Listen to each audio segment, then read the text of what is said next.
நமது ராகுவானவர் கும்பத்துக்கு வந்து விட்டார். உலகெங்குமே அமைதி தேவை, அன்பு தேவை என்ற வகையிலே ஜெய ஜெய சுதர்சன ஜெய ஜெய சுதர்சன என்று வழிபடலாம். ஆங்காங்கே ஸ்ரீ லக்ஷ்மி நரசிம்மர் ஆலயம் இருந்தாலோ, அருகிலே முருகனது ஆலயம் இருந்தாலோ, இருவரும் செவ்வாயின் தன்மையை பிரதிபலிக்கக்கூடியவர்கள்.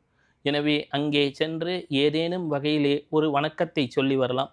இயன்றவர்கள் மஞ்சள் நிறப்பூக்களை அங்கே லக்ஷ்மி நரசிம்மருக்கோ அல்லது முருகப்பெருமானுக்கோ சாற்றலாம்.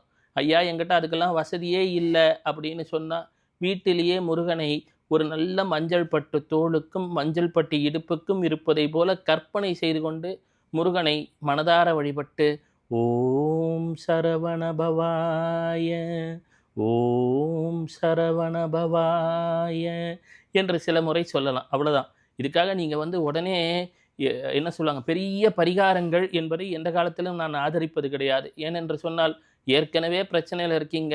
நானும் ஒரு பரிகாரத்தை சொல்லி இஎம்ஐ என்ற எக்ஸ்ட்ரா மென்டல் இல்னஸில் உங்களை சிக்க வைக்க விரும்புவது கிடையாது.